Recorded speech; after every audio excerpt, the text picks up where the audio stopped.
Vous êtes dans la joie, peuple de Dieu? Alléluia. Si on n'est pas dans la joie, là, quand est-ce et où on le sera, mes frères et sœurs? On est dans la présence de Dieu. Le roi des rois est avec nous. Le Seigneur des seigneurs est là avec nous. Je ne donnerai rien dans ce monde pour être ailleurs que dans ce lieu ce matin. Parce que nous sommes avec notre Sauveur, celui qui s'est donné à la croix pour nous, qui s'est sacrifié pour que nous, on puisse vivre ce bonheur de frères et sœurs. Beaucoup en dehors ne le connaissent pas. Ils sont dans la peine. Ils courent ça et là pour chercher un refuge quelque part, mais ils n'en trouvent pas. Mais nous avons le Sauveur et le Seigneur des Seigneurs avec nous. Et c'est merveilleux. Il nous donne la vie. Il a fait de nous la lumière de ce monde, le sel de cette terre. Et nous devons vraiment savoir cela, avoir vraiment cette affirmation de ce que nous sommes en Christ, mes frères et sœurs. Nous sommes la lumière du monde. Nous sommes appelés à éclairer ceux qui sont dehors. Parce qu'ils sont dans les ténèbres. Ils sont perdus. Si Jésus revient là maintenant, tous ceux qui sont dehors, ils sont perdus. Perdus, mes frères et sœurs. Vous pouvez comprendre le mot perdu. Ce n'est pas pour un instant, c'est pour l'éternité. Perdu. En enfer pour l'éternité. Et Dieu a fait de nous des lumières pour éclairer ce monde, pour les attirer à Jésus. C'est notre travail, mes frères et sœurs. Et ce sera notre travail jusqu'à ce que le Seigneur revienne nous chercher. Alors je vous encourage ce matin. Tout à l'heure, mon épouse a écrit en première phrase, les vœux pour cette nouvelle année. La coutume veut, me faire que tous les ans, à la même période, c'est-à-dire 1er janvier au 30 janvier, on donne large espace pour que chacun puisse souhaiter bonne année. Et c'est ce que nous avons fait, nous. On était tous ensemble le 1er janvier. Et à la première minute, 12e coup de minuit, on s'est souhaité bonne année. On fait des souhaits de bonne année. Et cela, mes frères et sœurs, dans le monde entier. Pas à la même heure parce qu'il y a les décalages horaires. Pas dans le même langage parce que tout le monde ne parle pas pareil. Mais dans le monde entier. Le 1er janvier, on souhaite bonne année. C'est devenu une tradition humaine, sur le monde, sur la terre entière. Une tradition. Et vous savez ce que la parole de Dieu dit au travers de ce mot, tradition. Pour une fois dans l'année, pour une seule fois dans l'année, les païens et les chrétiens sont d'accord ensemble. C'est rare. C'est rare. Ceux qui ne connaissent pas Jésus et ceux qui connaissent Jésus, ils se souhaitent bonne année. On fait tous la même chose, mes frères et sœurs. On agit tous de la même manière. Il n'y a pas de différence. Bonne année. Est-ce que vous l'avez fait? Qui ne l'a pas fait là? Qui n'a pas dit bonne année à quelqu'un ce matin? Qui? Il n'y a personne. Tous a dit au moins une personne bonne année. On suit comme des moutons la tradition. C'est pas une mauvaise chose, mes frères et sœurs. On l'a toujours fait. On est dans le moule. On suit le mouvement. Et c'est pas une bonne chose, parce qu'on souhaite que des bonnes choses à notre prochain. Dans une bonne année, on ne va pas dire je te souhaite que tu sois malade cette année. Personne ne veut dire ça d'une bonne année. Sinon, il se fait harakiri, il se fait tuer sur place. Quelqu'un vient me voir et me dit je te souhaite tout ce qu'il y a de mauvais cette année. Mes frères et sœurs, je le fais courir. Et cette nouvelle année, justement, elle est devant nous maintenant. On l'a entamée. Et chaque année, frères et sœurs, ce sont des vœux de nouvelles résolutions. Chaque année, c'est la même chose. C'est l'occasion de revoir nos priorités. Mois de janvier. 1er janvier, première semaine de janvier, plus que les autres, mais jusqu'au 30 janvier, c'est l'occasion de revoir nos priorités.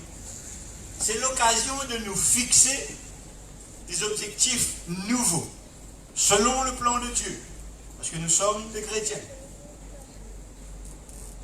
Parce que le désir de chacun, c'est de progresser. Qui n'a pas envie de progresser dans ce monde? Les païens ont envie de progresser et ils progressent. Et tous les enfants de Dieu ont le même désir, de progresser. Parce que la Bible dit, allez de progrès en progrès. C'est la parole de Dieu, mes frères. Progresser, surtout dans notre amour pour Dieu. Cet amour, il doit grandir, il doit aller de l'avant. Je dois aimer davantage mon Seigneur cette année que l'année dernière. C'est progresser. Progresser dans la connaissance de sa révélation, mes frères et sœurs. Aller de l'avant, il faut qu'on connaisse Jésus davantage, plus que l'année dernière. Alléluia. C'est le désir de chaque enfant de Dieu. C'est le désir même de chaque individu sur cette terre. Et tous ce matin, beaucoup parmi nous, ont fait des souhaits. On fait des souhaits à chacun. Mais, en fin d'année, mes frères et sœurs, ou en cours d'année, ou juste après le mois de janvier, ou même après le 1er février, le résultat n'est pas du tout ce qu'on attendait. Le résultat n'est pas du tout en accord avec ce qu'on a proclamé le 1er janvier. Très souvent, c'est le contraire. La question maintenant, mes frères et sœurs, pourquoi ce soi-disant bonne année se tourne parfois en catastrophe? Pourquoi ce bonne année, mes frères et sœurs, se termine très souvent dans des mauvaises conditions pour le plus grand nombre? Pourquoi? Je suis certain que si on regarde les années précédentes, on a souhaité bonne année, mais au cours de l'année, on a connu vraiment des choses incroyables. Et il y en a même des chrétiens, beaucoup de chrétiens parmi le peuple de Dieu qui prient pour que l'année se termine au plus vite. Je n'en peux plus de cette année. Qui a déjà dit cette chose-là? Beaucoup au milieu de nous l'ont déjà dit. Moi je l'ai dit, et je suis certain que vous l'avez dit également. Voyons ensemble ce que nous dit la parole de Dieu à ce sujet, frères et sœurs. Bonne année, meilleurs vœux. 2 Timothée chapitre 3, verset 1.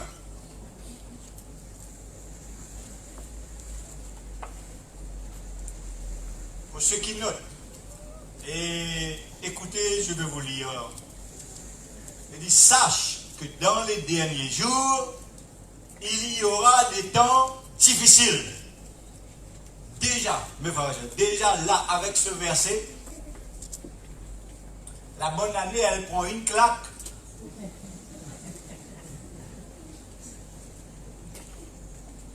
C'était un coup de massue sur la tête. Mais ne vous inquiétez pas. Je ne suis pas là ce matin pour vous décourager. Pour vous dire que ce sera la catastrophe cette année. Non. Au contraire. Le même verset dans la Bible en français courant nous donne ceci. Rappelle-toi bien ceci.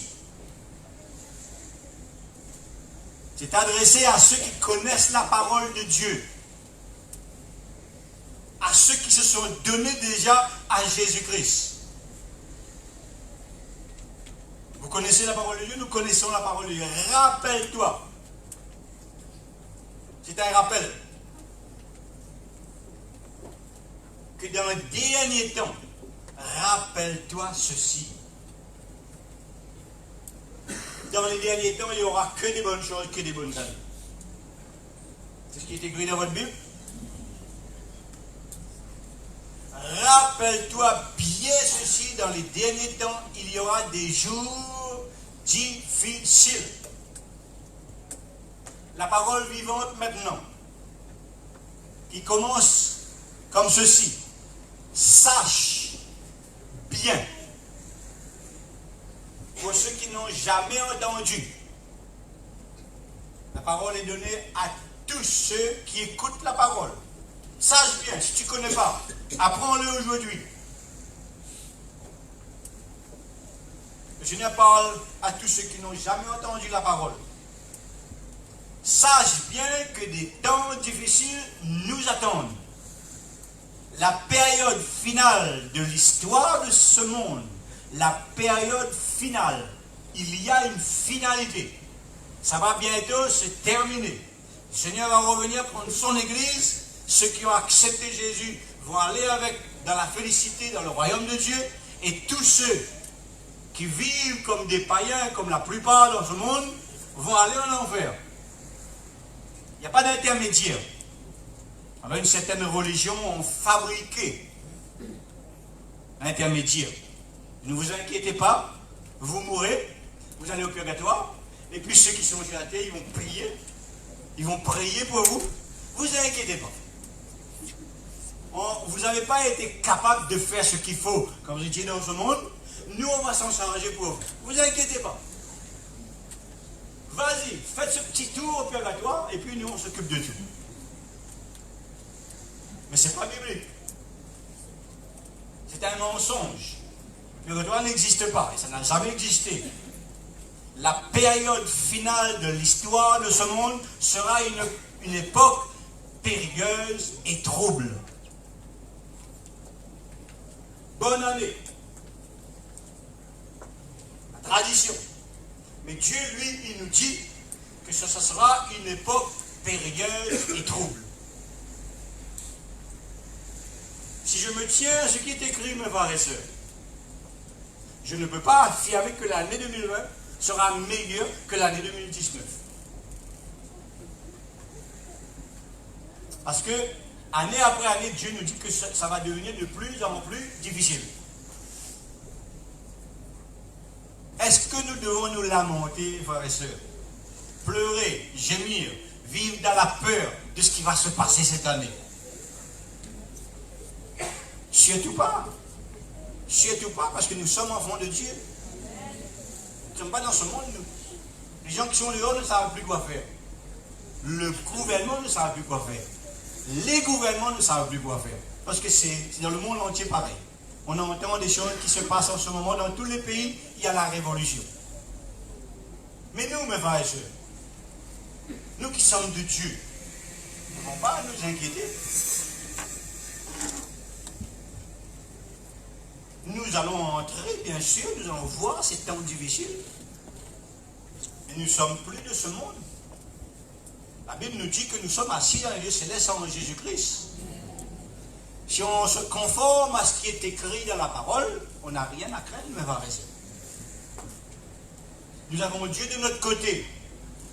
Et ce n'est pas donné à tout le monde. Un petit nombre dans ce monde-là sur la terre, un tout petit nombre a Dieu de leur côté. Nous avons Dieu de notre côté. Et Dieu, dans sa parole, lui, il nous donne des promesses. Et il nous dit, ne crains pas. C'est merveilleux, mes frères et sœurs. Ésaïe 41, verset 10. Ésaïe 41, verset 10. Et ça commence comme ça, ne crains rien, car je suis avec toi.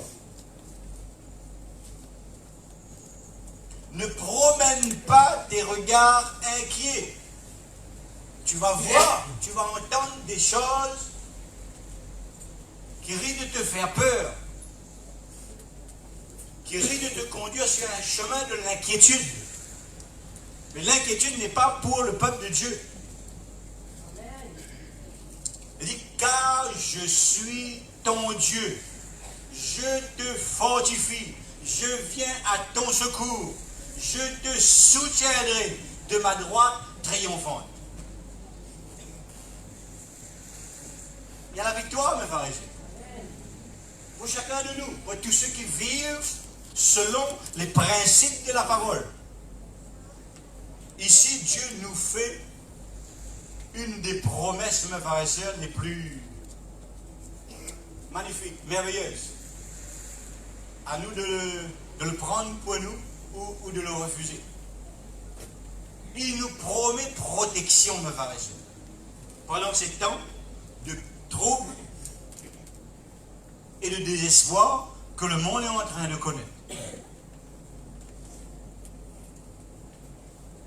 Que devons-nous faire pour profiter de cette promesse-là? Parce que la promesse de Dieu, à chaque fois, je vous le dis, elle n'est pas gratuite.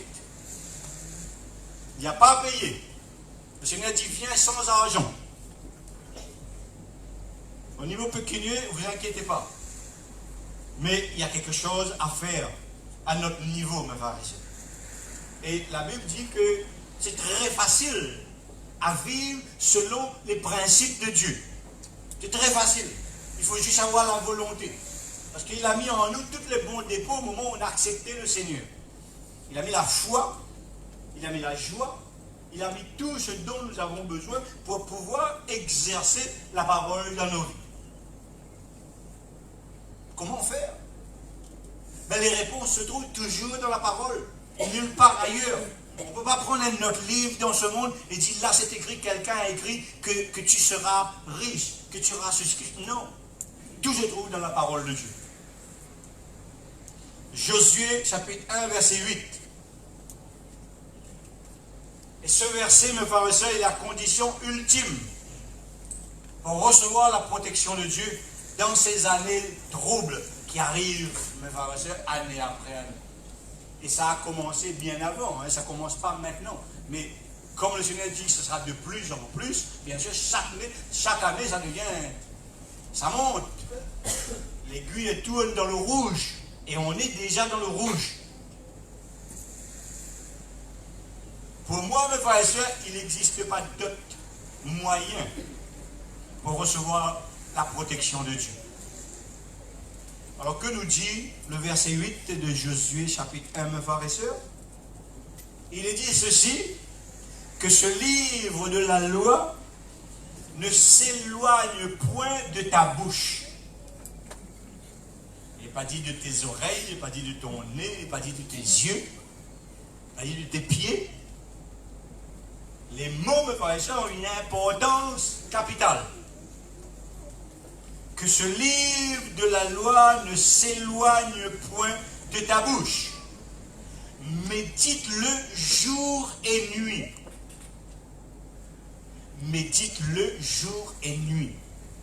Dis à ton frère à côté de toi, médite-le jour et nuit. Maintenant à toi, dis-le à ton frère à nouveau, médite-le jour et nuit.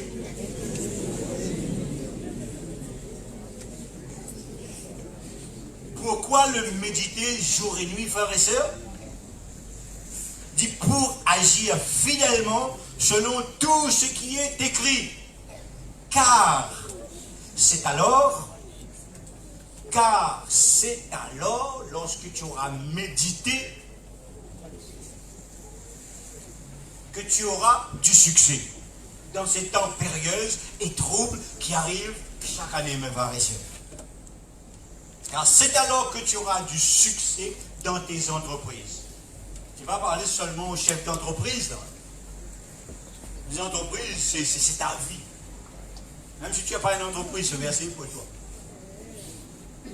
Quelqu'un m'a dit, ce verset, elle est spécialement fait pour ceux qui ont une entreprise, ceux qui travaillent. Non, mes frères et sœurs. Ce verset est pour chacun de nous. Faute de connaissance, mon peuple périt, nous dit le Seigneur. Car c'est alors que tu auras du succès dans tes entreprises, c'est alors que tu réussiras.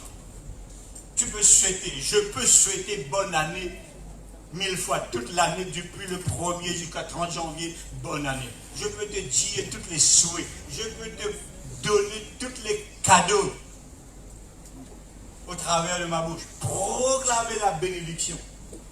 Mais si tu ne fais pas ce que Dieu te demande de faire, ces bénédictions, elle va tourner vraiment exactement comme ça tourne tous les ans. Tous les ans. Tous les ans, les gens tombent malades.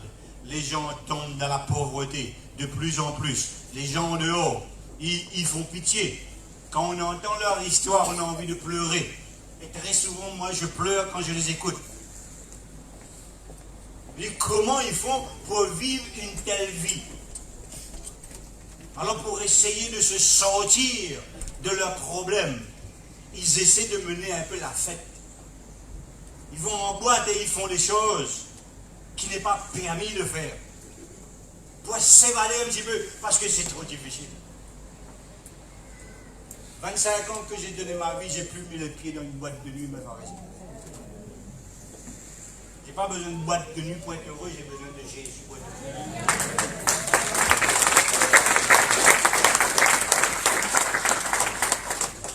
Parenthèse pour la chorale.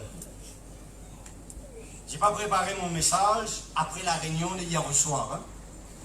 Je suis rentré à minuit à la maison hier. Pas possible de préparer ce message. Pourquoi? Parce que vous allez comprendre dans un instant. Frères et sœurs, vous qui êtes là pour la première fois aujourd'hui, il y a la possibilité de réussir dans ce monde. Il y a la possibilité de réussir dans ces temps de troubles, dans ces temps difficiles. Il y a encore la possibilité de réussir. Sans voler, sans tricher, sans mentir, comme c'est le cas dans ce monde.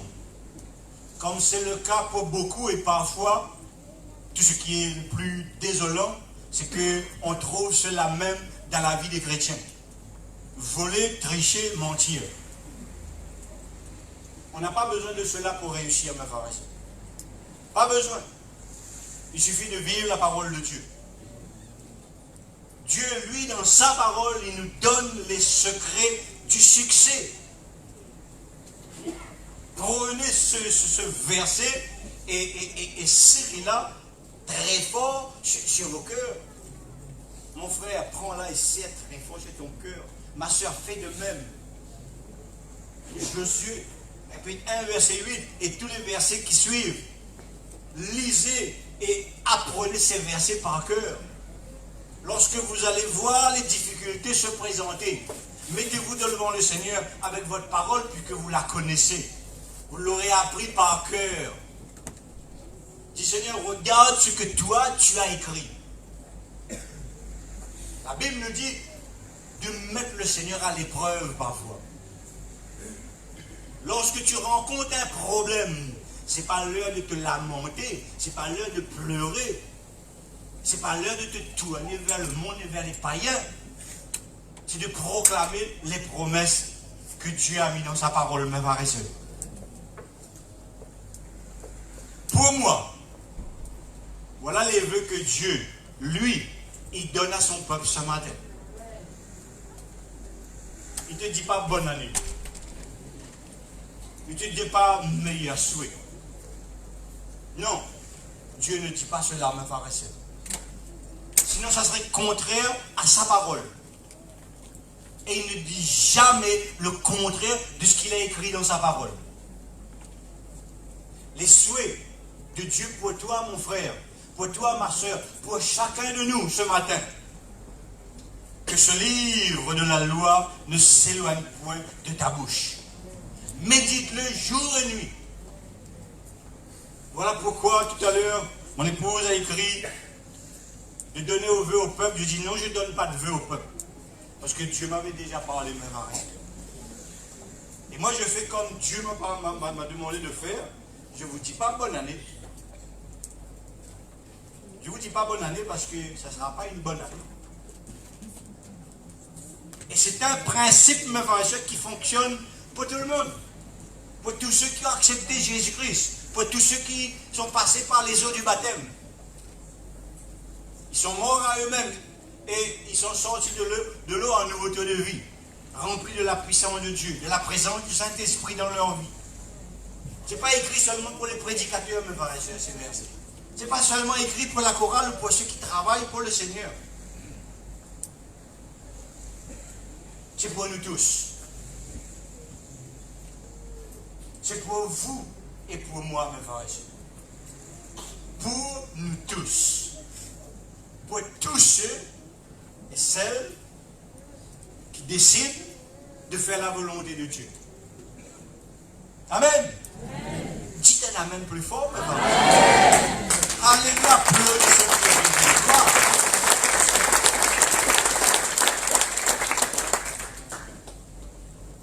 Le psaume 1er nous dit ceci, que si une personne, pas n'importe quelle personne, que si une personne, pas n'importe quelle personne, son enfant, je le répète, celui qui s'est donné à lui. Dans le monde, beaucoup disent, je suis à Jésus, mais ils ne connaissent pas Jésus. Ils connaissent le Jésus qui sont sur la croix, mais le Jésus qui est ressuscité, ils ne le connaissent pas. Son enfant, celui, je veux vraiment appuyer là-dessus, celui qui a été plongé, immergé dans l'eau du baptême, en tant qu'adulte, pas en tant que bébé, en tant qu'adulte. C'est son enfant. Si cette personne, mes frères et sœurs, prend plaisir à sa parole, s'il la médite jour et nuit, il dit que tout ce qu'il fera prospérera. Prospérera. Est-ce que tu prospères dans ta vie? Si tu es chef d'entreprise, est-ce qu'il y a la prospérité dans ton entreprise? Réfléchis à quelle valeur, quelle position tu as mis la parole de Dieu dans ta vie. Est-ce que tu la médites jour et nuit? Le psaume 1, verset 3. Et celui qui médite la parole, celui qui aime la parole, c'est-à-dire il est planté comme, il est comme un arbre planté près d'un courant d'eau. C'est-à-dire que ses racines sont constamment alimentées. La sève, mes frères et sœurs, va jusqu'à dans les feuilles, et les feuilles, mes frères et sœurs,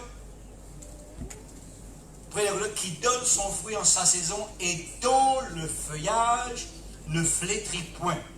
Tout ce qu'il fait lui réussit. Le courant d'eau, mes frères et sœurs, c'est la parole de Dieu. Lorsque nous la méditons, nous sommes comme cet arbre qui est vert. On a envie de regarder parce que c'est tellement beau. Est-ce que vous préférez regarder un arbre qui est en train de crever, en train de sécher, ou sinon un arbre qui est dans sa splendeur? Nous sommes l'arbre dans la splendeur, mes frères et sœurs, parce que nous sommes la lumière de ce monde. À condition d'être plantés à côté de ce courant d'eau. Beaucoup dans le peuple de Dieu se sont éloignés de ce courant d'eau. Et ils n'arrivent plus à aller de l'avant. Ils rencontrent des problèmes insurmontables. Et ils se posent des questions. Seigneur Jésus, je t'ai donné ma vie. Qu'est-ce qui se passe? Je ne comprends pas. Il y a des épreuves dans la vie d'un chrétien. Mais Dieu a dit qu'il ne donnera jamais une force supérieure pour faire plier nos épaules, mes frères. Il va déposer des épreuves comme des poids sur nos épaules, mais nous aurons toujours la capacité de les porter tant qu'on sera à côté de ces courants d'eau. Mais beaucoup n'arrivent plus à porter. Beaucoup crient, beaucoup pleurent. Beaucoup sont dans la maladie à cause de leur éloignement de ce courant d'eau, mes frères et sœurs. Notre succès en tant que chrétien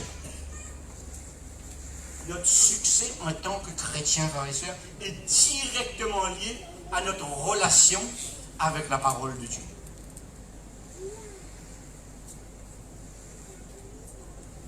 Quelle relation as-tu avec cette parole? Combien de fois la lis-tu en semaine?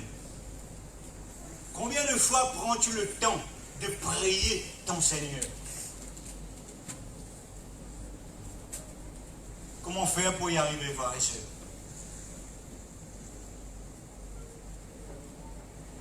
Nous devons voir la parole de Dieu comme une nourriture. Quel est le plat que tu préfères? Quel est le bon curry que tu aimes le plus? Si c'était possible de manger tous les jours ce curry, tu l'aurais mangé. Parce que tu aimes tellement. Curry saucisse, beau curry. Andouille.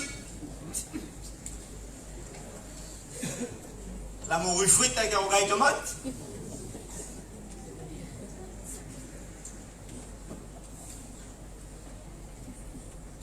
Tu dois voir chaque jour la parole de Dieu comme ce bon repas, comme ce bon curry.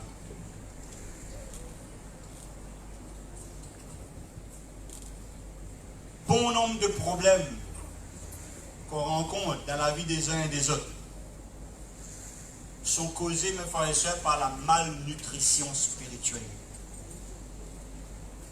Vous êtes mal alimentés. Nous sommes mal alimentés. Quand quelqu'un n'est pas alimenté comme il le faut, mes frères et sœurs, obligatoirement, il va tomber malade. Et si tu t'es éloigné de cette parole, ne trouve pas drôle que tu es malade spirituel.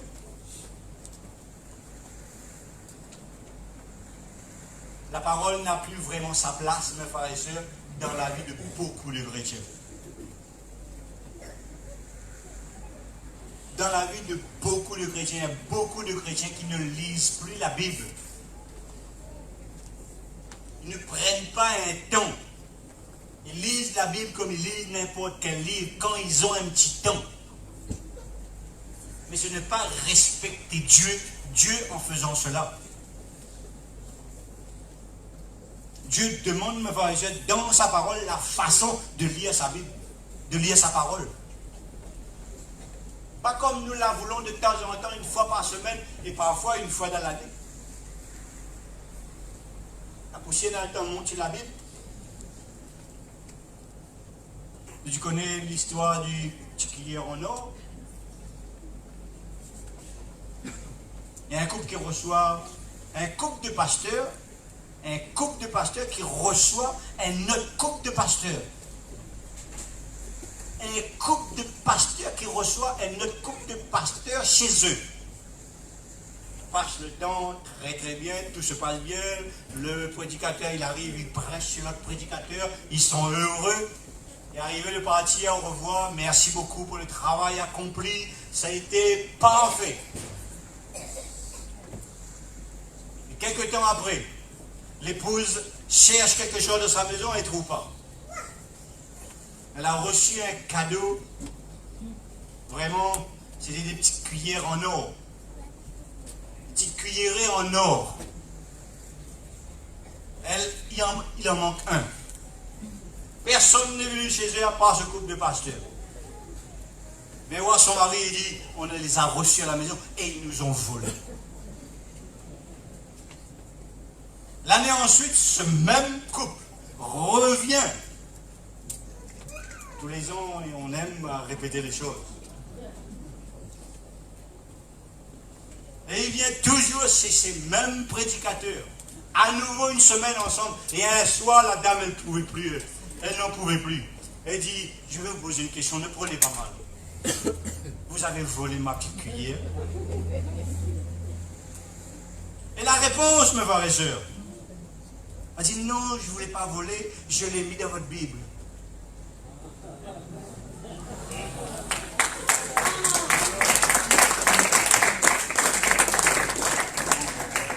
Je l'ai mis dans votre Bible, ça fait un an que tu n'as pas ouvert ta Bible, sinon tu aurais trouvé ta petite cuillère à l'intérieur.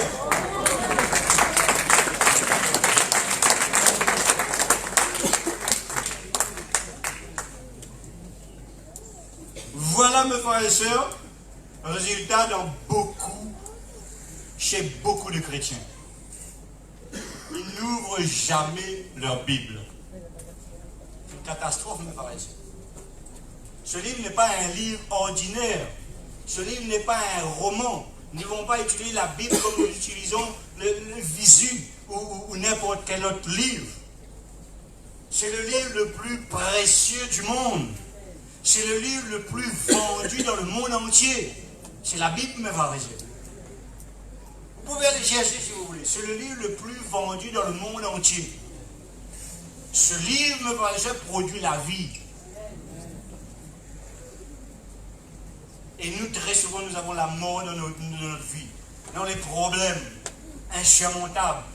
Nous sommes malades. Parce que ce livre, mes frères et sœurs, n'est pas pris vraiment au sérieux. Nous n'avons pas l'amour au fond du cœur pour ce livre, qui est la parole de Dieu, frères et sœurs. Vous voulez réussir? Vous voulez avoir une vie vraiment qui vaut la peine d'être vécue? Vous voulez être heureux dans ce monde? Serrez ce livre sur vos cœurs. Aimez ce livre comme jamais vous avez aimé quelque chose ou quelqu'un. Vous devez avoir un amour tellement grand, tellement immense pour la parole de Dieu. La parole, c'est Jésus, mes frères et sœurs. Jésus s'est donné en sacrifice sur cette croix. Il a souffert. Il a été insulté, il a été frappé pour que cette parole puisse arriver à nous aujourd'hui. Et nous, on manque de respect à cette parole, frères et sœurs. Ce matin, je vous encourage, frères et sœurs. Je vous encourage à revenir à la parole de Dieu. Je vous encourage à lire la parole de Dieu. Chaque jour, médite-la jour et nuit. Faites pénétrer cette bonne parole en vous tous les jours. Et la bénédiction sera au rendez-vous, frères et sœurs. Vous avez besoin de guérison. Vous avez besoin de délivrance. Vous avez besoin de force, de sagesse. Vous avez besoin de réussite. Vous avez perdu votre emploi. Et puis vous êtes dans le trouble, comme ceux qui sont au dehors. Mangez la parole de Dieu. Mangez, il est dit, mangez la parole de Dieu. De cette parole.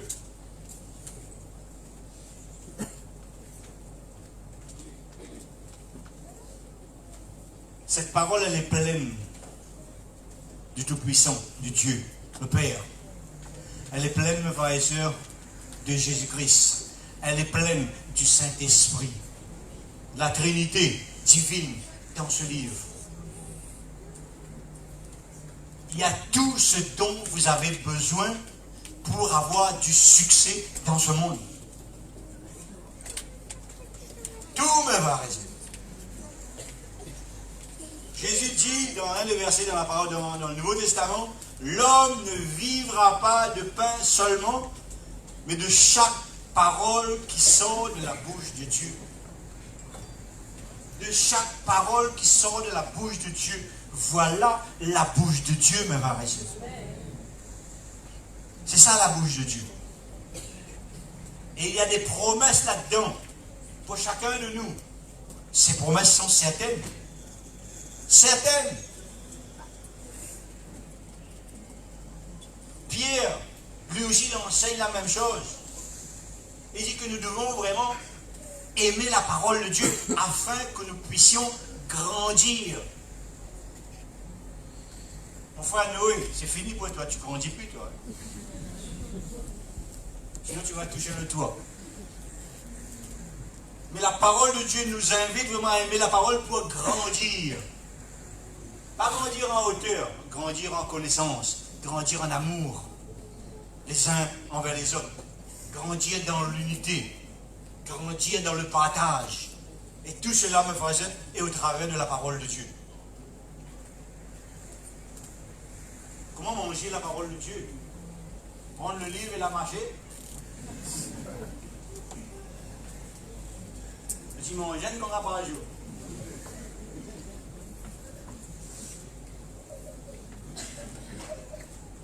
On a l'habitude, mes frères et sœurs, de dire que nous lisons la parole, que nous étudions la parole. Mais nous ne sommes pas habitués à entendre le mot manger, mes frères et sœurs. Manger la Bible nous semble étrange. Nous sommes impossibles. Mais Dieu dans sa parole, il dit, mange ma parole. Mange cette nourriture spirituelle. Et si nous faisons ce que Dieu nous demande, si nous la mangeons comme nourriture, mes frères et sœurs, toute cette faim, tout ce besoin, tout ce manque qui est dans vos vies actuellement vont disparaître. La parole de Dieu va vous remplir. La parole de Dieu va vous donner cette force dont vous avez besoin. La parole de Dieu va vous donner cette sagesse dont vous avez besoin. Et vous serez totalement changé, mes frères et sœurs. Si vous êtes faible en ce moment, il y en a beaucoup qui sont faibles dans le peuple de Dieu. Qui a déjà vu Koh-Lanta?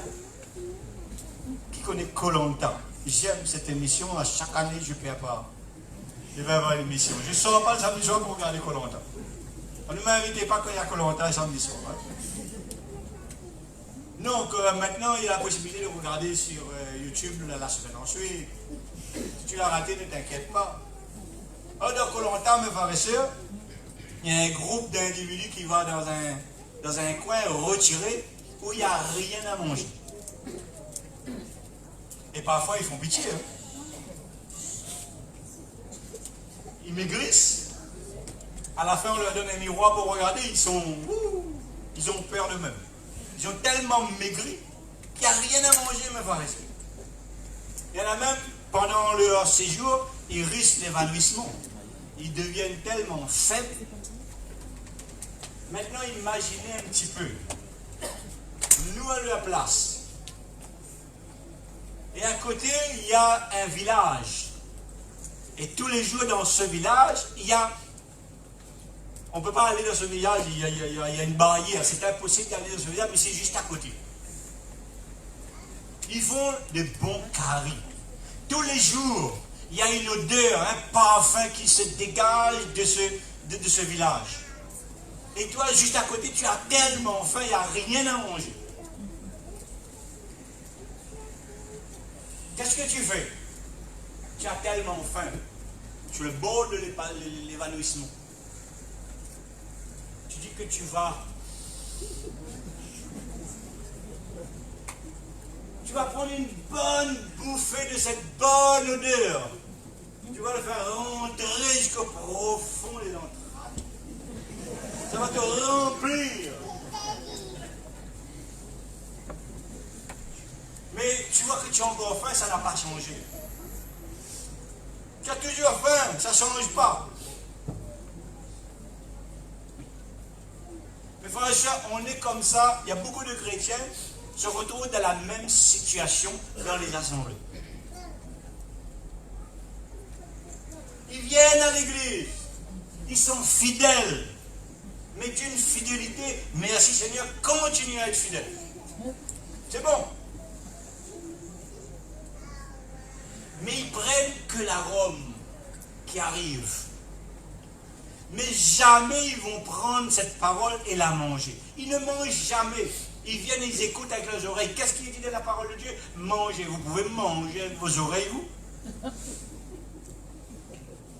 Qui a déjà mangé avec ses yeux? C'était un péché. Désirer manger avec ses yeux.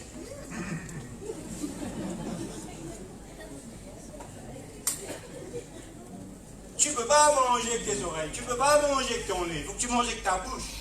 L'arôme, elle va rentrer par ton trou de nez.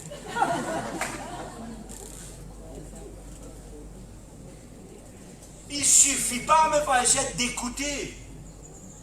Si vous écoutez seulement et vous ne prenez pas un temps pour lire cette parole, pour la manger, il n'y aura aucun changement dans vos vies. Aucun changement. Vous voulez du changement, vous voulez du succès dans vos vies, commencez à prendre votre Bible chaque jour. Commencez à prendre votre Bible chaque jour. Il faut que ça soit constant. Pas une fois par semaine. Pas 2 minutes par jour. Frères et sœurs, nous devons faire ce que la parole de Dieu nous demande. Ne venez pas seulement aux réunions, venez continuer à venir aux réunions. Parce qu'ici, on a le privilège d'avoir un peuple qui est fidèle. Et on peut dire merci, et je profite de l'occasion pour vous remercier de votre fidélité. Vous ne pouvez pas manger cette nourriture par votre nez, mes frères et sœurs. Vous devez la manger au travers de votre bouche. En la mangeant, cette parole, l'Esprit de Dieu va vous remplir. Et vous serez tellement remplis. La parole de Dieu dit, soyez remplis de l'Esprit. Comment être rempli de l'Esprit? C'est en mangeant la parole de Dieu. C'est en la délectant avec amour. C'est tellement bon. Peut-être que vous n'aimez pas la parole, vous n'aimez pas la lecture. Mais la Bible, ce n'est pas un livre, mes frères et sœurs. La Bible, c'est avoir une communion avec Dieu. La Bible, ce n'est pas un roman. La Bible, c'est avoir une communion, une relation intime avec quelqu'un d'autre, avec le Seigneur des Seigneurs, avec le Roi des Rois.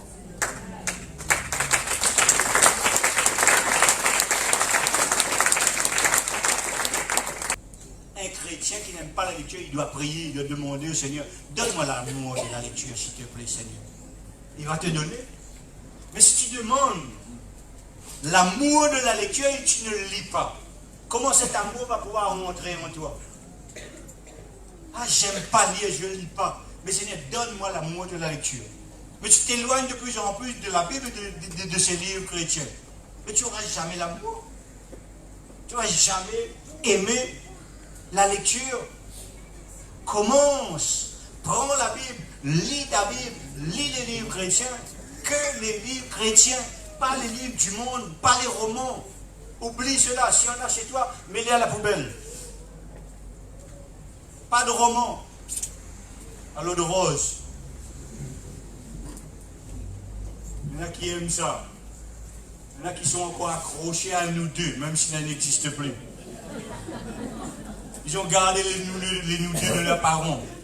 Et puis ils recommencent. Ils sont tellement ancrés là-dedans, ils n'arrivent pas à s'en défaire. Viens, je vais prier pour toi. Je vais briser cette puissance diabolique sur ta vie. Et tu vas aimer la parole de Dieu, la vraie parole, la bonne parole. Alléluia. C'est comme quelqu'un, mes frères et sœurs, on va terminer dans un instant. Ne vous inquiétez pas, premier dimanche, je vous libère de bonheur.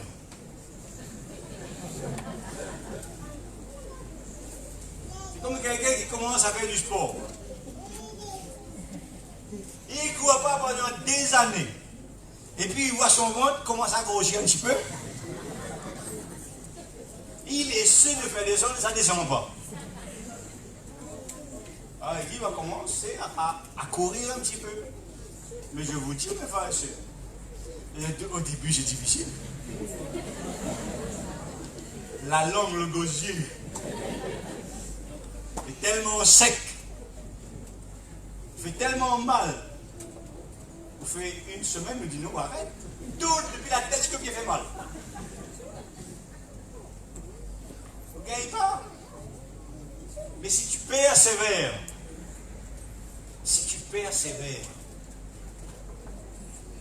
tu vas avoir le changement.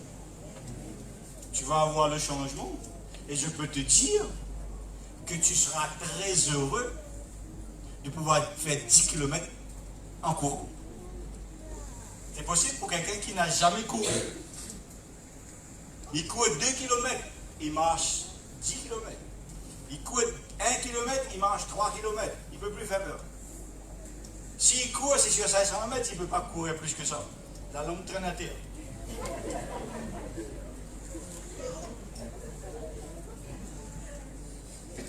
Mais si tu persévères, Tu commences un matin, tu te sens d'attaque et tu commences à courir. Tu manges des kilomètres les uns après les autres. Tu es étonné. Tu as fait 5 kilomètres, tu es fatigué, pas fatigué, tu cours encore. Tu arrives à 10 kilomètres, tu n'es pas fatigué, tu cours encore. Et tu vas jusqu'à 15 kilomètres. À 15 kilomètres, tu dis tu vas t'arrêter. Il faut bien arrêter, à un moment donné, il faut bien arrêter. Mais à un moment donné, tu vois que tu as la possibilité de faire. Et mes frères, dans le spirituel, c'est la même chose. C'est la même chose. Commence à lire au moins un chapitre par jour. Ne lis pas plus, un chapitre. Fais ton chapitre par jour pendant 1 mois, 2 mois, le temps que tu veux. Tu vas voir qu'à un moment donné, tu ne pourras plus rester à un chapitre. Tu seras obligé de passer à 2 chapitres. Tu seras obligé de passer à 3 chapitres. Tu vas arriver à 10 chapitres, à 15 chapitres, comme rien n'était. Mais commence par un chapitre au moins. Tous les jours, tous les matins, il dit jour et nuit. La Bible dit jour et nuit. Ça ne veut pas dire que tu dois lire la Bible toutes les minutes, toutes les secondes, toutes les heures de la journée. Toutes les minutes, toutes les secondes de la nuit. Sinon, tu vas te tuer. Avant, on dit la Bible, si vous lisez la Bible rend fou. Mais si vous lisez toute la journée, toute la nuit, tu vas devenir fou et folle. C'est parce que la parole, c'est parce que Dieu nous demande. Jour et nuit, il veut dire 2 fois. Il y a une fois la journée, une fois la nuit. Une fois le matin, une fois le soir. Combien de fois vous mangez la journée? 2 fois. Minimum, 2 fois. Exactement comme le repas pour notre corps physique. Faites de même dans le spirituel. Lisez au moins la parole de Dieu 2 fois par jour, mes frères et sœurs. Et vous aurez du succès. Et par tout le monde, prêchez la bonne nouvelle. Alléluia.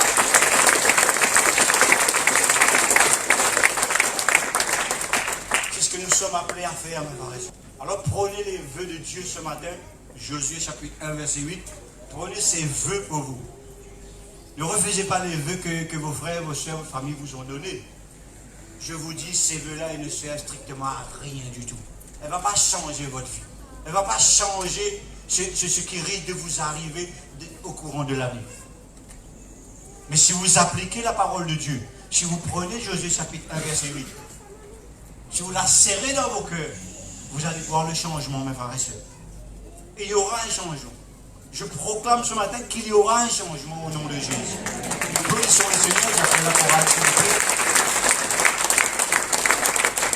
Je vous demande.